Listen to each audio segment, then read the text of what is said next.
전국에 계신 경찰대 편입 수험생 여러분, 안녕하세요. 저는 독견사 편입논술학원 그리고 위드스타 편입학원에서 경찰대 편입 언어 논리를 강의하고 있는 김현수 선생님입니다. 오늘은 제가 경찰대학교 2023학년도 대비 공식 예상 문제 해설 강의 3탄으로 왔습니다. 자, 5월 16일에 경찰대학교가 2023학년도 대비하는 언어 논리 공식 예제 문제를 발표를 했었고요.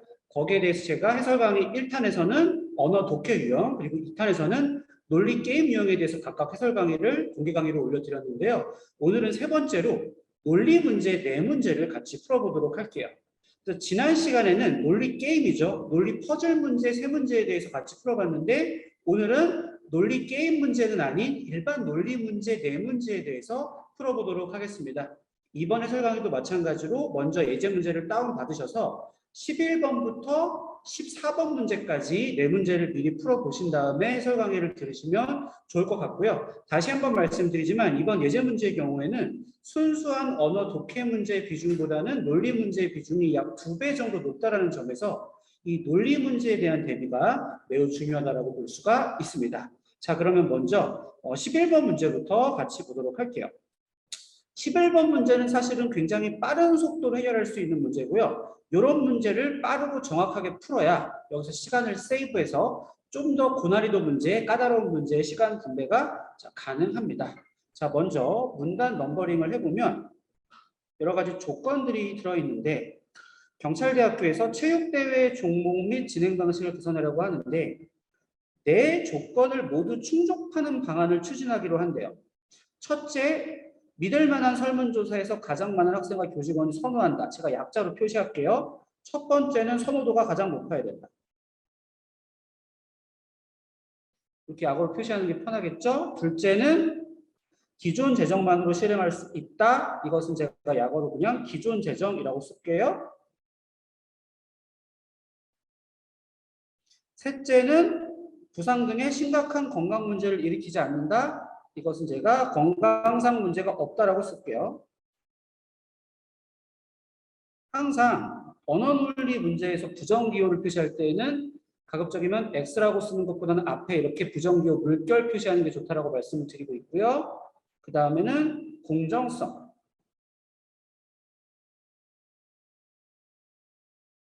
이 네 개를 모두 만족하는 방안을 채택을 한다고 합니다. 자, 그런데 50명이 체력이 상대적으로 약한 교직원에게 종목별 가산점을 선호하고 100명이 연장하는 걸 선호하고 170명이 입식 타격 선호하고 180명이 간부 고생에 참여를 확대하는 방안을 선호한다니까 선호도에서 가장 높은 점수를 받는 거는 간부 고생 참여네요. 그리고 기존 교육 재정만으로는 체육대회 연장을 실행할 수 없고 교직원 가산점 부여는 공정하지 않다고 여기고 입식 타격 종목은 건강상의 문제가 없으므로 무엇을 추진하겠다? 자, 경찰대학교는 간부후보생의 참여 확대 방안을 추진할 거세요. 자, 간부후보생이 채택된다는 얘기는 간부후보생이 여기 있는 네 가지 조건을 모두 만족한다는 거죠. 잘 보시면 선호도 만족했어요. 가장 많은 선호도 180명이 선호했고요. 두 번째는 기존 재정으로 실행할 수 있는 방안이고 입식 타격만이 건강상의 문제를 초래하지 입식 타격 종목 추가든 심각한 건강상의 문제를 초래하지 않는다고 했으니까 간부고생이 건강상의 문제를 초래하지 않는지는 알 수가 없고 그 다음에 공정하지 않다고 여기는 방안은 교직원 가산점 부여니까 4번도 충족을 해요. 자, 그러면 최종적으로 간부고생이 채택되기 위해서는 뭐가 추가되면 되냐면 간부고생 채택은 간부고생 참여 확대는 건강상의 문제를 일으키지 않는다라는 것이 채택되면 되겠죠? 거기에 해당하는 선지는 몇 번입니까? 5번이죠. 간부고생의 참여 확대는 참여자들에게 부상 등 건강상의 문제를 일으키지 않는 방안이다를 추가하면 네 가지 조건이 모두가 충족이 돼가지고 시행할 수 있는 방안이 됩니까? 정답은 매우 빠르게 5번으로 결정할 수 있습니다. 어때요, 여러분? 이 문제는 어렵지 않죠? 매우 빠른 속도로 정확하게 해결하고 그 다음 문제로 넘어가면 12번 문제는 논리 문제인데 이것도 결국에는 어떤 문제로 풀 수 있냐면 지난 논리게임 8번 문제를 풀었던 것처럼 이것을 정원 3단 논법 문제로 풀 수가 있습니다. 정원 3단 논법 문제로 풀 수 있다는 것은 뭘 그릴 수 있다는 얘기죠? 벤 다이어그램을 그릴 수 있다는 이야기입니다. 저 같은 경우에는 정규 수업에서 뭐를 계속 강조하고 있냐면 정원 3단 논법 문제는 수험적으로 무조건 벤 다이어그램 그래서 풀 수 있고 그렇게 푸는 것이 가장 정확하고 빠른 방식이라고 강조를 해드리고 있어요. 자, 어떻게 벤 다이어그램인 걸 판단할 수 있냐면 경찰대학생과 간부후보생 가운데 일부가 봉사활동에 지원했지만 체육대회 참가자 중에서는 지원자가 없대요. 자, 명사가 4개예요. 경찰대학생, 간부후보생, 봉사활동, 체육대회 참가자. 원래 근데 벤 다이어그램은 명사가 3개일 때 정원 3단 논법에서 그리는 건데 이거는 4단 논법이잖아요. 명사가 4개잖아요. 그런데 잘 생각을 해보시면 경찰대학생과 간부후보생은 교집합이 없어요. 경찰대학생이면 간부후보생이 아니고 간부후보생이면 경찰대학생이 아니기 때문에 완전히 다른 조직, 다른 집합이기 때문에 동떨어져 있잖아요. 그럼 우리가 이것을 정원 3단 논법에 준해서 그릴 수가 있어요. 어떻게 그릴 수가 있냐면 이렇게 그릴 수가 있는 거예요. 자, 먼저 봉사활동과 체육대회는 물론 이 문제의 조건에서는 중첩되지 않지만 논리적으로는 중첩될 수 있으니까 먼저 봉사활동이랑 체육대회를 먼저 그려요.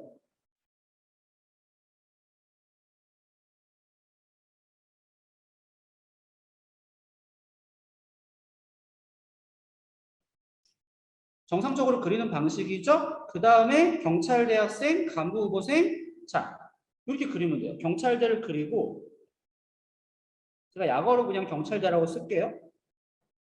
이게 일반적인 정원 3단 논법 방식이죠. 그 다음에 그 밑에 간부후보생, 간부후라고 쓸게요. 간부후를 그리는데 누구랑 안 겹치게? 경찰대학생이랑 안 겹치게 이렇게 그리면 됩니다.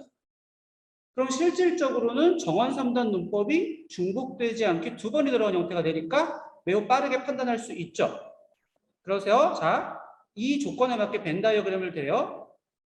경찰대학생과 간부후보생 가운데 일부가 봉사활동에 지원했습니다라는 얘기는 자, 경찰대학생과 간부후보생을 합친 가운데 일부가 봉사활동에 지원했다는 얘기죠.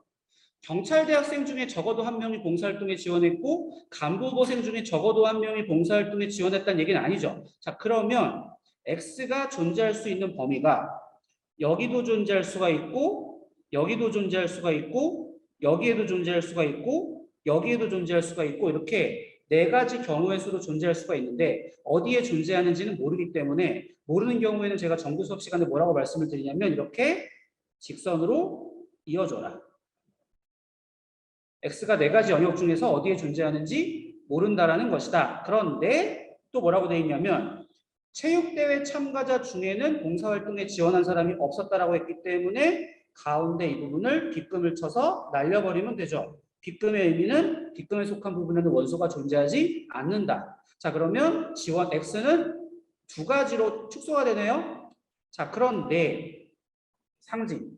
지금 하신 말씀에 따르면 자, 기억이라는 결론이 나오는 거예요. 여러분, 기억은 뭡니까?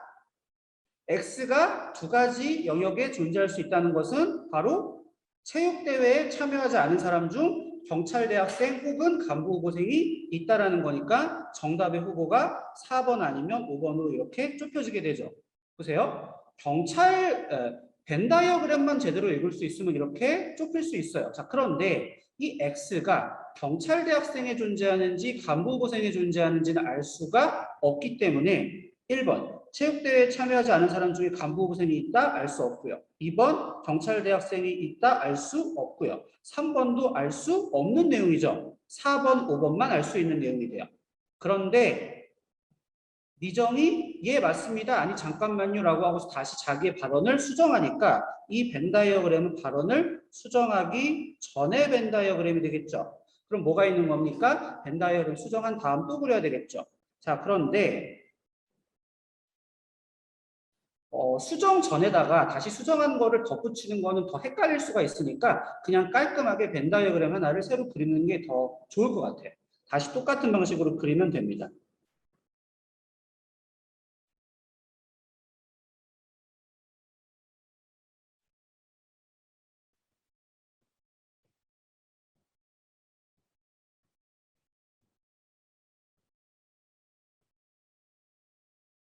똑같이 그리면 돼요. 자, 근데 수정을 했어요. 뭐라고 수정을 했냐면 예, 맞습니다. 아니 잠깐만요. 제가 앞에서 말씀드린 부분에 오류가 있었습니다. 자, 간부 후보생 가운데 일부가 봉사활동에 지원했다는 것은 맞습니다니까 자, 간부 후보생 가운데 일부가 봉사활동에 지원한 것은 맞습니다. X의 존재 범위 두 가지 연결해 주고요. 그런데 하지만 경찰대학 중에는 봉사활동에 지원한 사람이 없다라는 얘기는 경찰대와 봉사활동은 중점 영역이 이렇게 없다. 이렇게 수정이 되는 거예요. 자, 그런데 그 다음도 틀렸습니다. 니은이라고 말씀드려서 했습니다라고 하니까 상진이 뭐라고 하냐? 알겠습니다. 그렇다면 아까와 달리 간부 후보생 가운데 체육대회 참가자가 있다는 결론이 나오는군요. 우리가 니은을 알 수 없기 때문에 이것은 결론을 바탕으로 전제를 역추론하는 작업이 필요해요. 자, 결론은 뭐냐면 간부 후보생 가운데 체육대회 참가자가 있다는 것인데 잘 보시면 자, 보세요. 간부 후보생이 존재할 수 있는 범위가 두 가지인데 그 중에 간부 후보생 중에 체육대회 참가자가 있다는 결론이 나오려면 여기 이 X가 존재가 확정이 돼야 돼요. 이 X가 존재가 확정이 돼야 되려면 여기 있는 이 X가 존재가 배제가 돼야 돼요. 그러면 제가 물결 빨간색으로 친 X를 존재를 배제시킬 수 있는 진수를 니은에다가 집어넣으면 정답이 되는데 4번 보시면 체육대회 참가자는 전부 봉사활동 지원자라고 해도 X의 존재가 배제가 됩니까? 안 됩니까? 배제가 되지 않죠? 자, 그런데 5번 보시면 봉사활동 지원자 중에 체육대회에 참여하지 않은 사람이 없다라고 그러면 제가 빨간색으로 빗금친 부분이 다 지워져요. 이 부분입니다. 보이십니까? 이렇게 지워지면 방금 제가 물결무늬 쳤던 X의 존재가 배제되면서 가운데 동그라미 쳤던 X가 존재 확정이 되네요. 그러면 뭐가 나오는 거냐면 간부 후보생 가운데 체육대회 참가자가 있다는 결론이 나오는 거니까 정답은 몇 번? 봉사활동 지원자 중 체육대회에 참여하지 않은 사람은 없었다. 그래서 정답 5번이 도출이 되는 거예요. 어때요? 보세요. 정원 3단 논법 문제로 치환시켜서 푸니까 굉장히 빠르고 정확하게 실수의 여지 없이 풀 수 있는 거죠. 보세요. 정원 3단 논법 문제가 논리게임 문제 출제가 됐고 그 다음에 이렇게 일반 논리 문제도 출제가 됐어요. 따라서 지금 이 영상을 보시는 수험생분들이 반드시 뭘 공부해야 되는 겁니까? 정원 논리죠. 정원 논리, 정원 3단 논법, 벤 다이어그램을 통한 정원 3단 논법의 타당성 판정 이렇게 벤 다이어그램을 자유자재로 그릴 수 있는 방법을 꼭 공부를 하셔야 하는 겁니다. 이 문제를 출제를 하겠다는 걸 경찰대학교가 분명하게 입시 지도상으로 밝히고 있는 거고요. 반드시 정원 논리를 공부하셔야 빠르고 정확하게 고난이도 문제를 잡아내실 수가 있는 겁니다. 아시겠죠? 그 다음은 13번 문제로 넘어가도록 하겠습니다. 자, 13번 문제는 여기 이렇게 제시문이 주어져 있기는 하는데 저는 개인적으로 13번 문제는 제시문을 읽고 푸는 문제가 아니고요. 그렇게 풀어서도 안 된다라고 생각을 해요. 왜냐하면 13번은 뭐에 대한 문제냐면 우리가 기초논리학에서 당연히 공부를 해야 되는 바로 모순, 그 다음에 반대, 그 다음에 소반대, 그 다음에 일관성, 그리고 비일관성이라는 논리학의 기초 개념을 물어보는 문제이기 때문이에요. 이것은 만약에 내가 13번 제시문을 보고 처음으로 모순, 반대, 소반대, 일관성, 비일관성의 개념을 알았다. 그거는 공부를 잘못한 겁니다. 왜냐하면 이것은 논리학의 너무나도 기초적인 개념이기 때문에 경찰대 편입, 언어논리 수험생이라고 한다면 당연히 알고서 시험장에 들어가야 되는 그런 내용들이에요. 그 내용들을 그냥 제시문에 써놨을 뿐이기 때문에 저는 이 문제를 풀 때 어떻게 풀었냐? 제시문을 보는 순간 1초 만에 모순반대, 소반대, 일관성, 비일관성이구나. 제시문 안 보고 바로 보기 판단했어요. 그래서 정답 2번이구나. 이렇게 판단한 거예요. 왜? 알고 있어야 하는 지식이고요. 그 다음 이런 지식으로 빠르게 문제를 풀어서 시간을 단축시킬 수가 있어야 시간이 오래 걸리는 논리게임, 그 다음에 뒤에 21번부터 25번까지의 장문에서 시간을 확보할 수가 있는 겁니다. 아시겠습니까? 자, 그러면은 한번 이 자리에서 제가 정리를 해드리면 모순 개념은 뭐냐? 요거는 여러분들이 공부를 하셔야 되는 겁니다. 모순은 두 문장의 진리값이 항상 다르다는 거예요.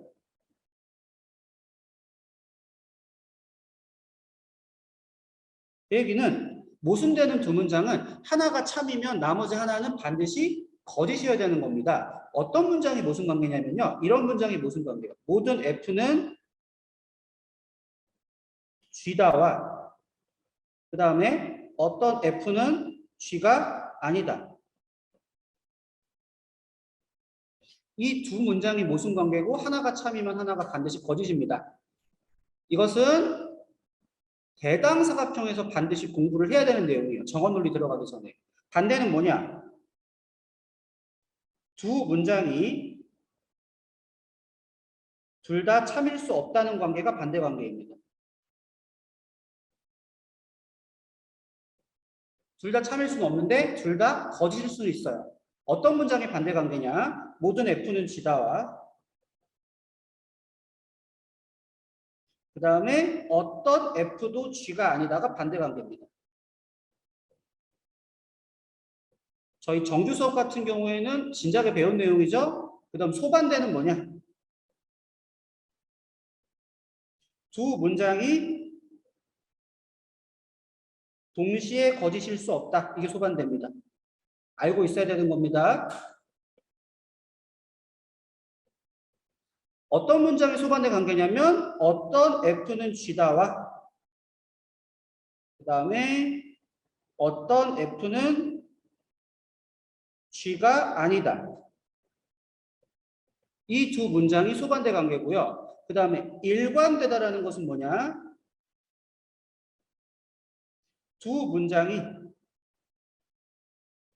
둘 다 참일 수 있다. 자, 둘 다라고 했으니까 위에도 표현을 통일해서 뭐 동시에라고 써도 되는데 같은 개념이죠. 뭐 둘 다 거짓일 수 없다. 동시에 거짓일 수 없다. 같은 말입니다. 두 문장이 둘 다 참일 수 있다. 자, 그러면은 어떤 관계에 있는 게 일관된 거냐면 소반대 관계에 있는 게 일관된 겁니다. 소반대 문장의 경우에는 동시에 참일 수 있어요.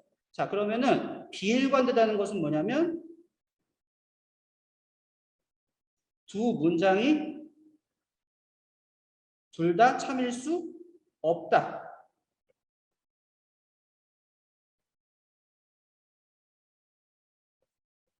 얘는 뭐에 해당하는 거냐면 모순이랑 반대 관계에 해당하는 거죠. 선지 판단합니다. 자, 첫 번째, 그러므로 자, 모순인 두 문장은 뭐라 그래야 돼요? 반대 및 소반대라 그래야죠. 모순인 두 문장은 반대 및 소반대이며 비일관된 두 문장은 뭐라 그래야 됩니까? 비일관된 두 문장은 반대이거나 모순이다. 정답 몇 번? 2번 되겠습니다. 제시문을 읽지도 않고 판단할 수 있는 문제인데 우리 여기서 끝나는 것이 아니라 제가 아까 뭐라 그랬냐면 모순, 반대, 소반대 관계로부터 대당사각형이라는 개념이 나온다고 말씀드렸죠. 요거 여러분들 한번 공부하는 차원에서 정리해보고 갈게요. 이것도 필수적으로 이 대당사각형이라는 것은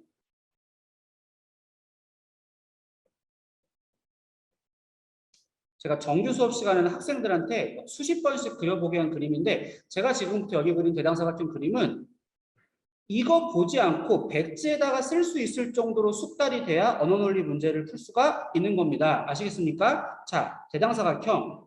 자, 모든 정언문장이라는 게 뭐냐면 부분과 전체의 관계를 나타내는 문장이에요. 쉽게 말해서 모든과 어떤의 관계에 대한 문장이라고 생각하시면 됩니다. 모든과 어떤의 관계에 대한 문장은 총 4가지의 형식이 있어요. 첫 번째 형식은 뭐냐면 아까 쓴 건데 모든 F는 G다. 요거를 뭐라고 하냐면 전칭 긍정 문장이라고 그러고요. 약어로는 A 문장이라고 합니다. 전칭 긍정 A. 그다음 어떤 F도 G가 아니다. 이 문장을 전칭 부정이라고 하고요. 이것을 이 문장이라 그래요. 여기서 어떤 F도 G가 아니라는 것은 모든 F가 G가 아니라는 거예요. 그 다음 어떤 F는 G다. 어떤 F는 G다라는 문장을 가리켜서 특징 긍정이라고 그러고요. 약어로는 I라고 씁니다. 그리고 마지막으로 어떤 F는 G가 아니다. 이것을 특징 부정 문장이라고 하고요. 약어로는 O 문장이라고 합니다. 그래서 AEIO라고 합니다. AEIO. 전칭 긍정, 정칭 부정, 특징 긍정, 특징 부정.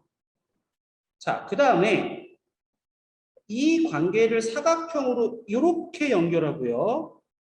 왜냐면 부정 관계니까. 그 다음에 이 두 개를 또 이렇게 연결하고요. 그 다음에 얘는 이렇게 연결하고요. 마지막으로 이렇게 연결합니다. 이게 바로 대당 사각형이에요. 자, 이렇게 연결을 했을 때 전칭 긍정과 전칭 부정 사이의 관계가 반대 관계고요.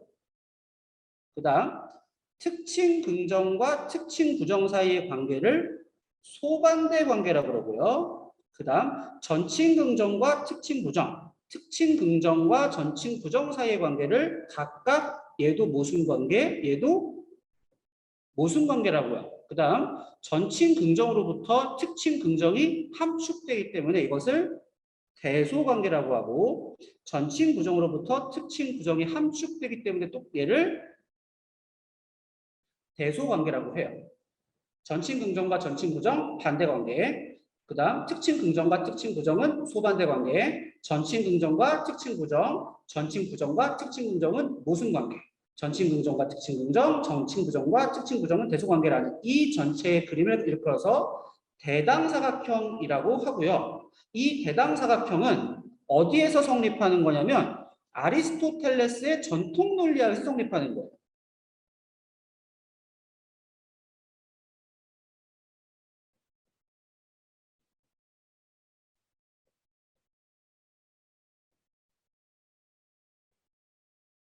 왜 그러냐면 부울 이후에 프레게 러셀의 현대 논리학에서는 반대 관계, 소반대 관계, 대소 관계가 다 성립하지 않고 모순 관계만 성립해요. 왜 그러냐면 전칭 명제가 존재함 취급을 하지 않기 때문인데, 이것은 이 공개 강의 시간에 말씀드리긴 너무나 복잡하고 어려운 내용이라서 나중에 다른 기회에 좀 말씀을 드리도록 하고, 일단 여러분들은 경찰대 편입 수험생이라고 한다면 이 대당사각형을 완벽하게 어떻게 하라고요? 지금 백지에다가 보지 않고 그릴 수 있을 정도로 반복 숙달을 해야 되고, 그러한 지식으로서 풀어야 되는 문제가 우리가 아까 해결을 했던 이 13번 문제라는 거 다시 강조를 드립니다. 그 다음에 14번 문제를 풀어볼 텐데, 14번 문제는 뭐라고 쓰냐면 미래 공변법이라고 써주실래요?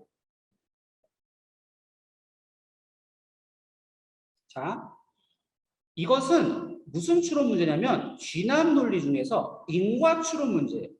인과관계를 추론하는 것은 연역 논리가 아니라 귀납 논리 영역으로 들어가고, 귀납 논리에서 인과 추론 방식이 많이 출제가 되는데 그 중에 가장 많이 출제되는 것이 바로 미래 원인 발견법이라는 개념이에요. 미래 원인 발견법엔 어떤 것들이 있냐면 일치법, 그 다음에 차이법, 그 다음에 공변법, 그 다음에 일치 차이 병용법 같은 것들이 있어요. 그리고 대부분의 인과 추론 문제가 이 미래 원인 발견법에 근거해서 출제가 되기 때문에 경찰대 편입 수험생들이라면 당연히 이 개념을 공부를 해야 되는 것이고, 저 같은 경우에는 정규 수업 시간에 귀납 논리 시간에 이거를 굉장히 자세하게 다루고 있어요. 자, 그런데 이거를 일일이 역시 설명드릴 시간은 지금 이 강의에서는 부족하고, 원인 분석 방법 보시면 원인의 후보들 가운데 한 후보가 변할 때 결과도 일정한 방식으로 변하고, 후보가 변하지 않을 때 결과도 변하지 않는다면 그 후보를 원인으로 간주한다. 이 방식이 바로 미래 공변법 방식이에요.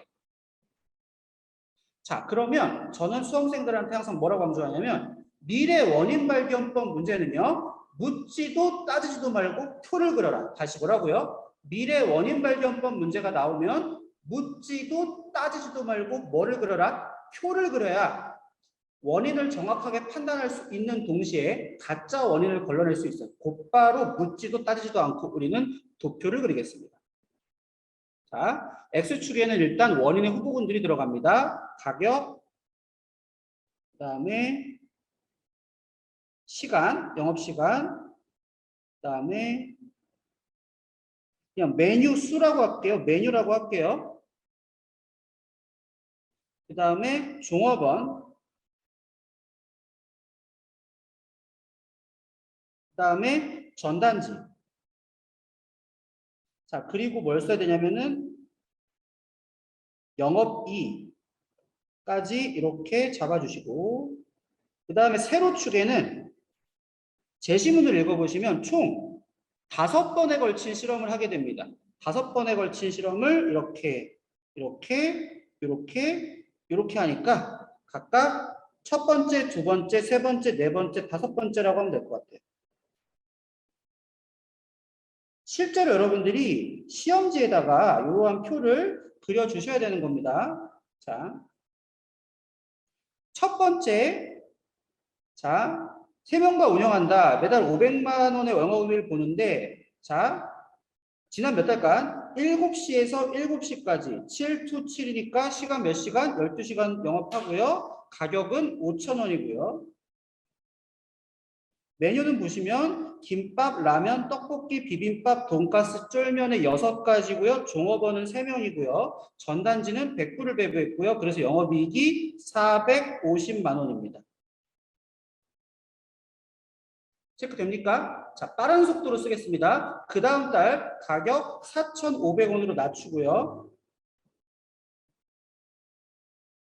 자, 영업시간 7시에서 오후 9시까지 14시간 영업하고요. 메뉴 1개 줄여서 5개가 됐고요. 종업원 2명으로 줄였고 전단지 150불을 뿌렸고요. 그래서 영업이익 510만 원입니다. 올랐네요. 그 다음 달 바로 들어갑니다. 가격 똑같이 4,500원이고요. 이거 여러분들 시험장에서 똑같이 써야 되는 겁니다. 영업시간 오전 6시에서 오후 8시까지 14시간이고요. 메뉴 4개로 또 줄였고요. 종업원 1명으로 줄였고요. 전단지 200불을 배부했고요. 그래서 영업이익 540만 원으로 또 올랐습니다.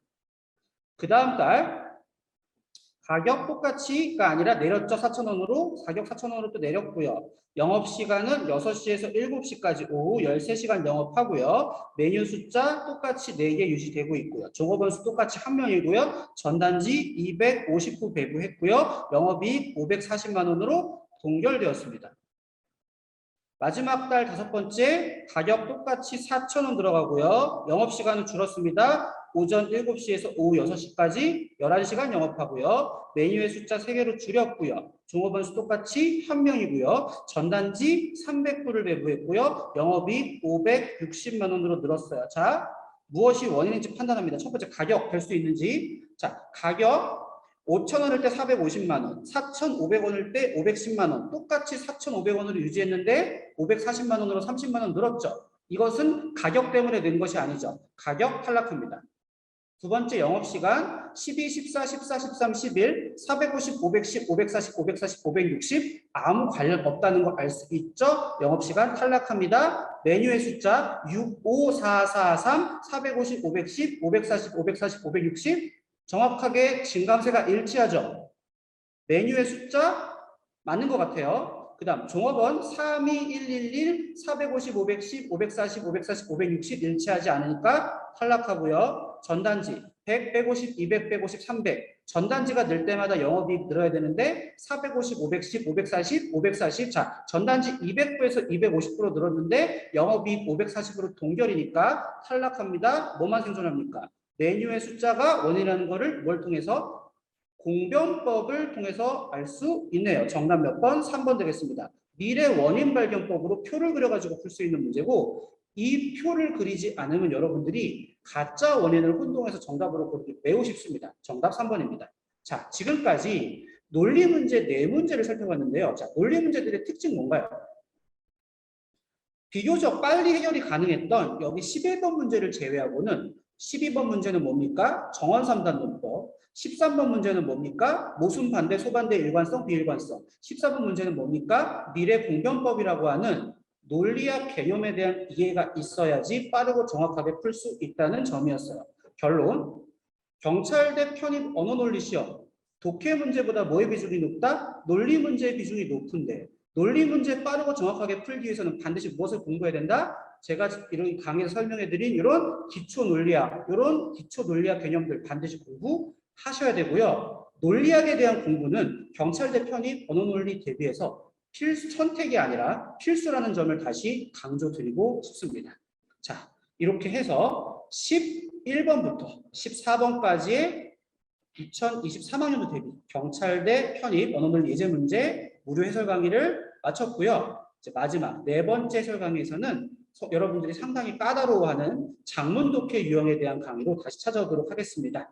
네, 이 강의가 수험생 여러분들에게 도움이 되시기를 바라면서 저는 위드스타 편입학원 그리고 독편사 편입논술학원에서 경찰대 편입 언어논리를 강의하고 있는 김현수 선생님이었습니다. 여러분 안녕히 계세요.